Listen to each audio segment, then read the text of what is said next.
Pessoal, tudo bem com vocês? Como é que vocês estão? Tudo tranquilo, na santa e gloriosa paz? Vamos começar hoje com o conteúdo do sétimo ano.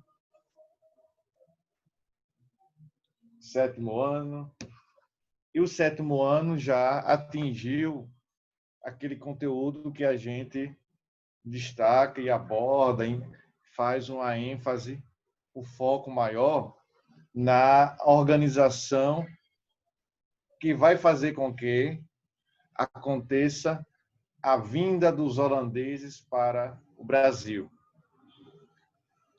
Lembrando que essa chegada dos holandeses ao Brasil vai se dar entre 1625, numa tentativa de chegar à capital baiana, Salvador. Eles não conseguem, eles são expulsos e retornam 5 anos depois com o cerco à capitania de Pernambuco, e em 1635, ocorre a tomada de posse efetiva, não é? Ocupam a região de Pernambuco inicialmente e vão se espalhando pelo Nordeste. Pois bem, os holandeses, eles não vieram de forma abrupta, rápida, sem pensar, sem planejar, não. Houve um planejamento. Por quê? Porque eles criaram, antes de tudo, duas companhias. A Companhia das Índias Ocidentais e Orientais. A Companhia das Índias Orientais surge primeiro, logo em 1605. 602, 605.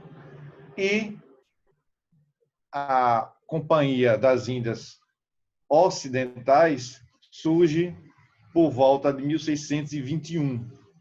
Com isso, a gente percebe que os holandeses vieram não só em busca da cana-de-açúcar, que eles já faziam a distribuição pela Europa, através do porto de Amsterdã, não só. E também, claro, evidentemente, queriam vir buscando metais preciosos, objetos preciosos, outras fontes de riquezas que poderia fatalmente dar lucro a eles. E isso ocorreu. Eles se aproveitam do momento em que a sua metrópole, ou seja, a Espanha, estava preocupada com a União Ibérica, idealizada pela própria Espanha. Como foi que se deu isso? Eu vou repetir. Isso se deu por conta do rei português Dom Sebastião, novinho. Dom Sebastião possuía apenas 24 anos. Ele é o rei português.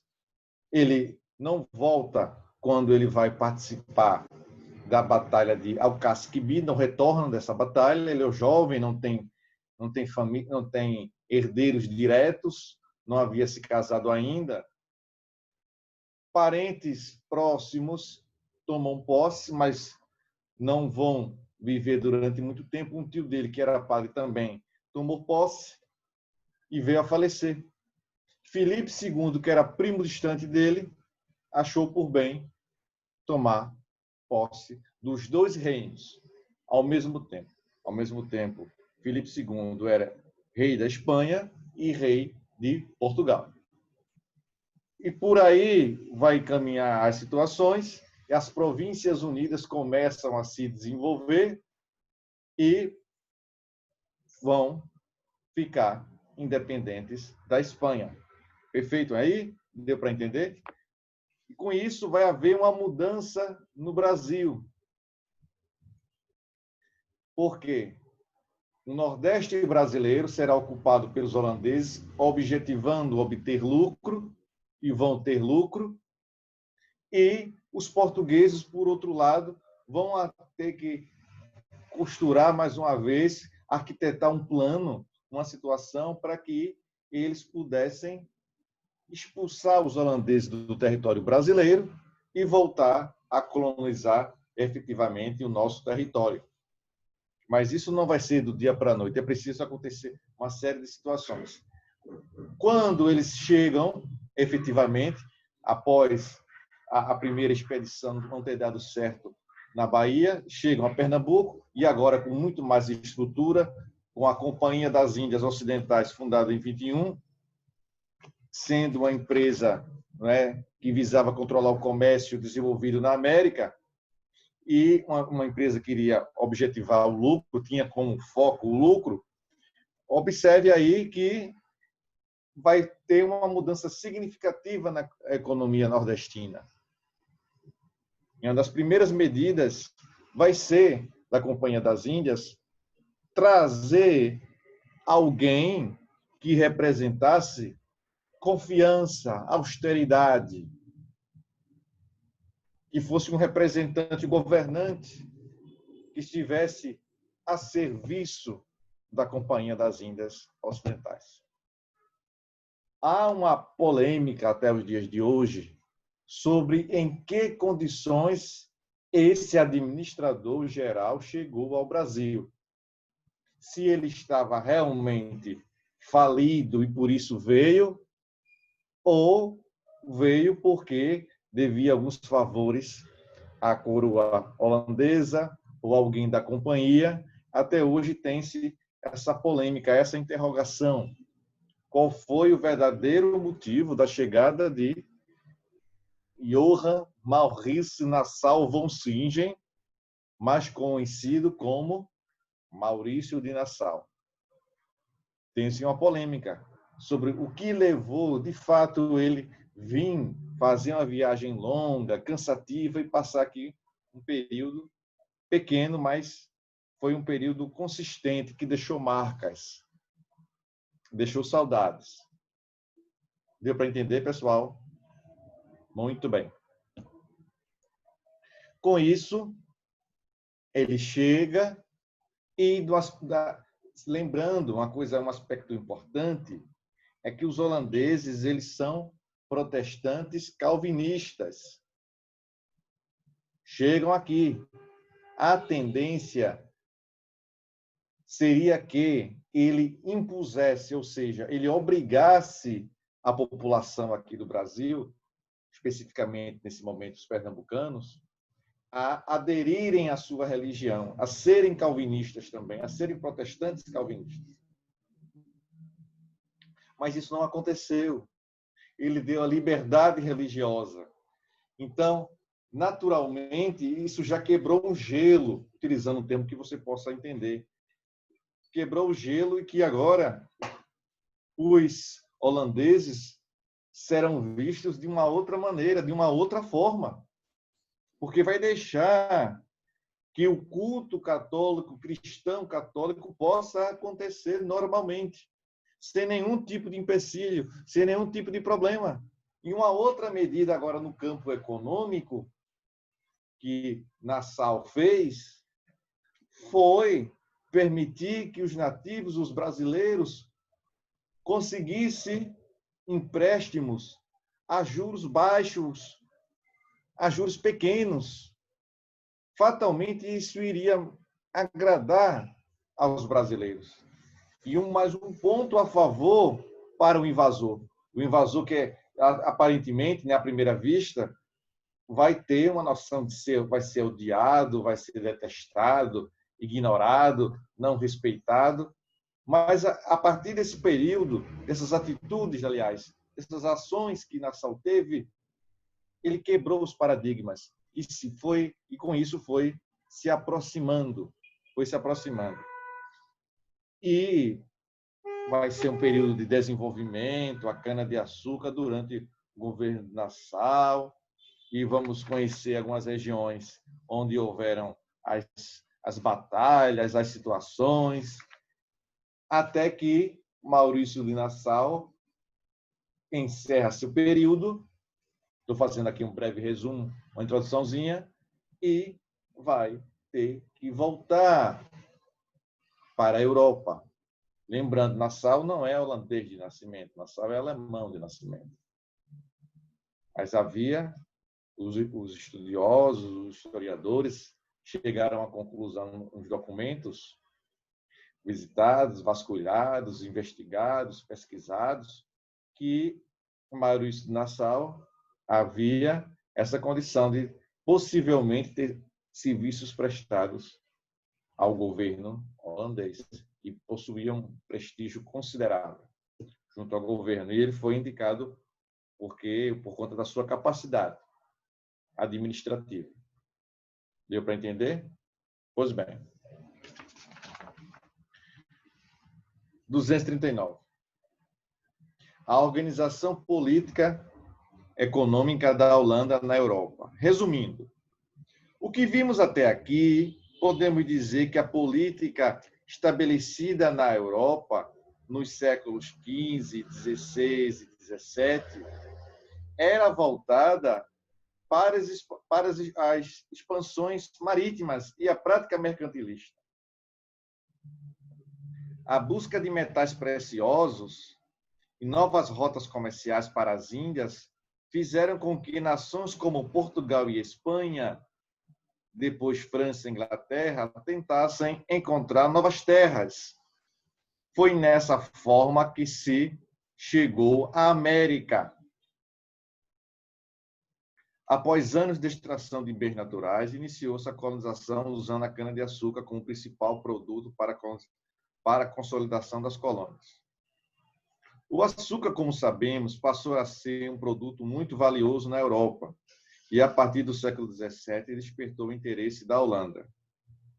Olha aí, o açúcar, como sabemos, passou a ser um produto muito valioso na Europa a partir do século XVII, despertou o interesse da Holanda. Durante o século XVI, a Holanda teve grande destaque nas relações comerciais na Europa, principalmente com a Península Ibérica. Internamente, os holandeses apresentavam uma força organizada da classe burguesa comerciante que estruturou bem várias feiras que facilitavam a economia local. Aos poucos, o comércio ganhou movimentação, mas consistente. E o mar passou a ser uma via muito rápida para o seu desenvolvimento. O comércio realizado entre Portugal e Holanda se fortaleceu. Os holandeses forneciam trigo, madeiras e pescados, enquanto recebiam dos portugueses vinho, especiarias e sal. A independência das províncias holandesas, conhecidas como Províncias Unidas, em 1579, foi determinante para que o comércio holandês ganhasse força. Além de atacar e dominar entrepostos comerciais na África e na Ásia, que pertenciam à Espanha, criaram empresas comerciais de negociação comercial. A primeira foi criada em 1602 e se chamava Companhia das Índias Orientais, que tinha por objetivo fortalecer o comércio com o Oriente, principalmente com as Índias. Depois, em 621, foi fundada a Companhia das Índias Ocidentais, uma empresa que visava controlar o comércio desenvolvido na América. Foram dois instrumentos que consolidaram não só a independência holandesa, mas também sua política expansionista marítima. Então, qual é a interpretação que nós temos que ter? Muito bem. Que a criação da Companhia das Índias Orientais e Ocidentais vão fortalecer a independência e a sua política expansionista, a independência holandesa e a sua política de expansão marítima. Vamos entender aqui o que foi a Península Ibérica.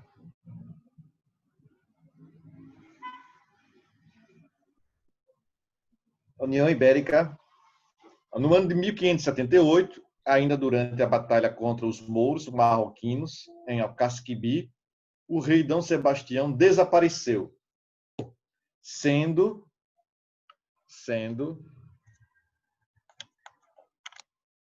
dado como morto nos meses seguintes, mas nunca sendo encontrado o corpo. Dom Sebastião era jovem e não havia deixado nenhum herdeiro, que causou grande problema na sucessão real. Em outras palavras, o problema era quem seria o novo rei, quem seria se o rapaz não deixou herdeiros.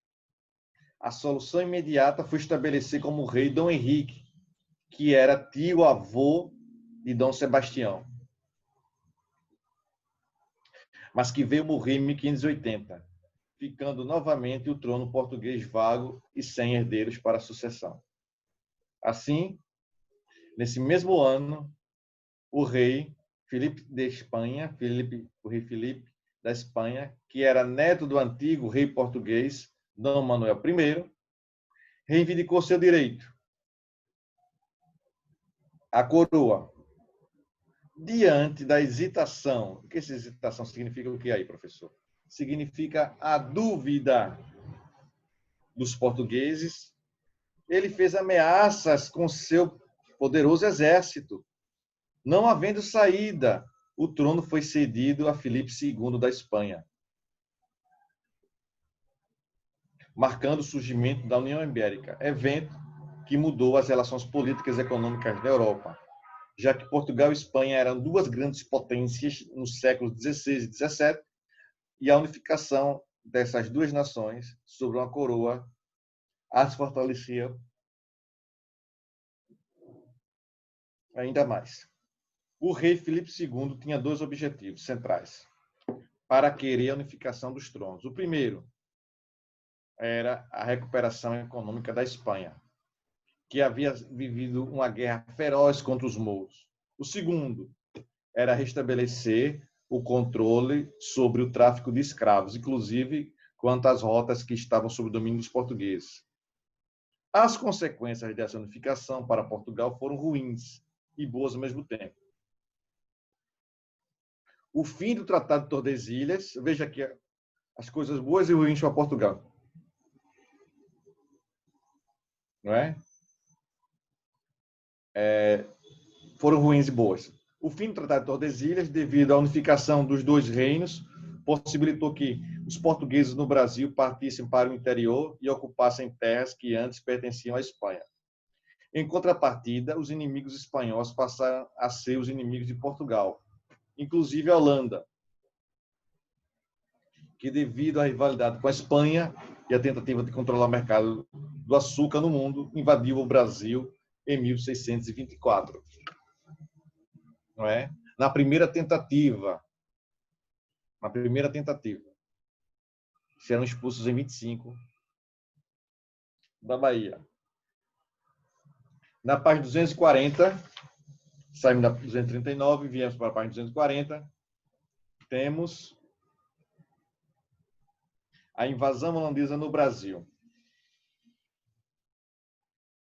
Os holandeses tinham conhecimento de que o domínio sobre o ciclo do açúcar no mundo passava pelo controle das colônias, principalmente a brasileira. Os motivos centrais que levaram a ocupação holandesa no Brasil foram a independência das Províncias Unidas da Holanda, 1579. Outro item, criação da Companhia das Índias Ocidentais e das Índias Orientais. Surgimento da União Ibérica. Consolidação de uma classe comerciante marítima e burguesa. Grande quantidade de terras férteis para a plantação da cana-de-açúcar no Brasil e na América. Na página 241, temos um mapa mencionando a ocupação holandesa no Nordeste. O trecho em marrom, não é, mais escuro, até 1637. Você percebe aqui, ó. Aí pegou Pernambuco, a capitania da ilha de Itamaracá, João Pessoa, Paraíba, Rio Grande do Norte. Esse trecho aqui. Não é? Esse trecho. Depois, chegou a capitania do Ceará, Nova Amsterdã, Natal, foi expandindo, indo para Alagoas, para a cidade de Penedo, chegando aqui na cidade de São Cristóvão, próximo ali a Aracaju. Bom, aqui você tem a questão dos fortes, que protegiam as cidades contra os invasores, posto dessa forma. Até São Luís também chegaram lá os holandeses. A grande quantidade de terras férteis também era um atrativo, né, para os holandeses chegarem até aqui. Logo embaixo nós temos aí a invasão holandesa no Brasil teve duas fases distintas. A primeira se deu em 1624 em Salvador, mas os holandeses foram derrotados. A segunda aconteceu em 1630, quando os holandeses conquistaram a cidade de Olinda.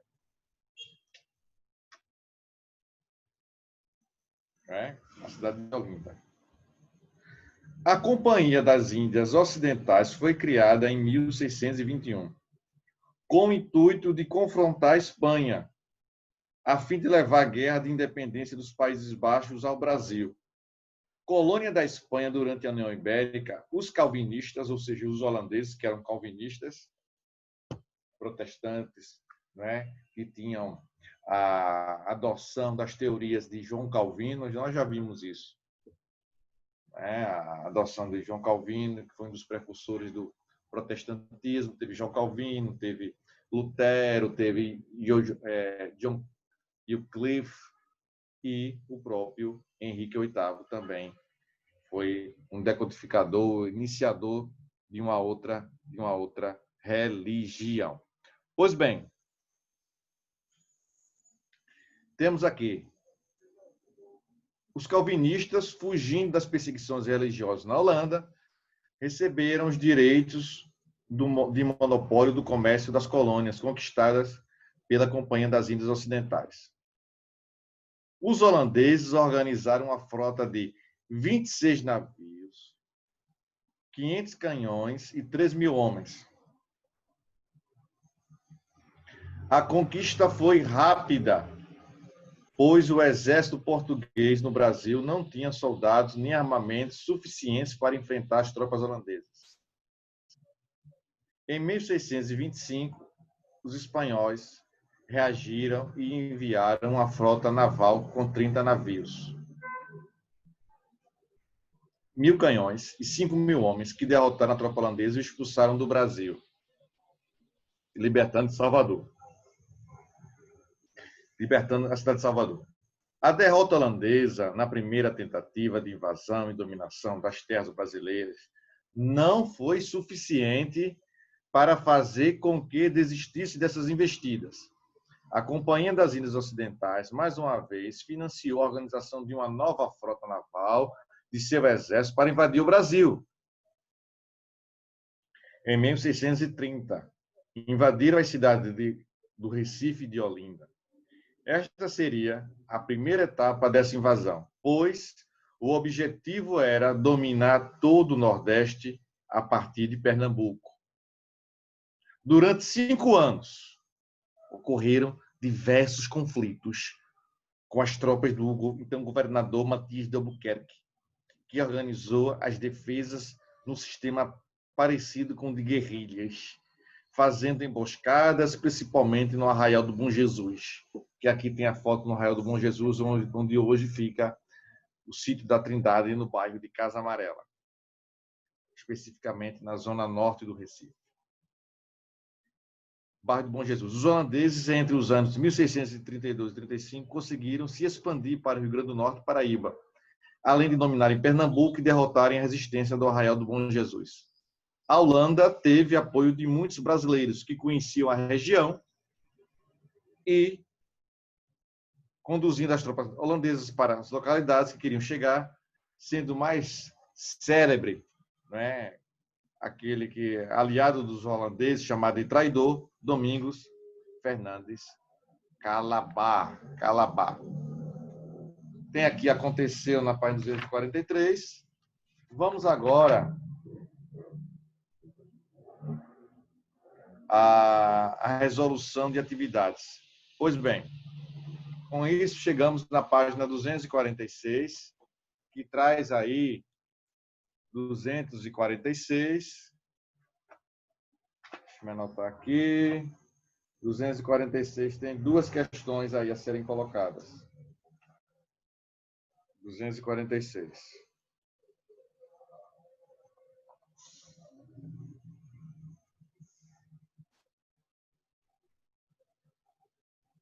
Questão número 1, questão número 2.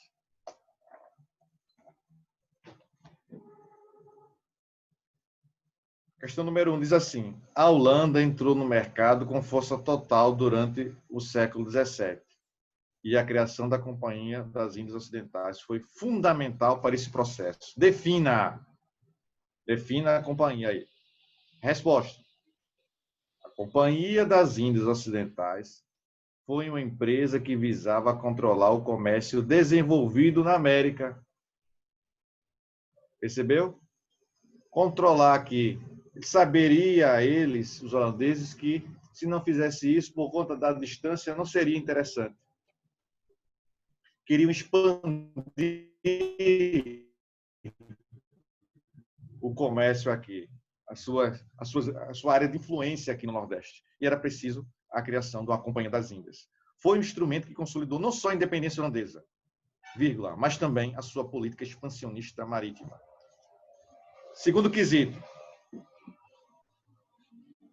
A partir de 1580, Portugal e Espanha ficaram sob a mesma coroa. O que mudou as relações políticas e econômicas na colônia brasileira? Explique os efeitos da União Ibérica para o Brasil. A União Ibérica foi o período entre os séculos XVI e XVII em que Portugal e Espanha estavam sob a mesma coroa. A gente já falou sobre isso, né? O trono ficou vago, o rei Dom Sebastião faleceu, não deixou herdeiros, e um primo distante, rei Filipe II, tomou posse como soberano. Ponto.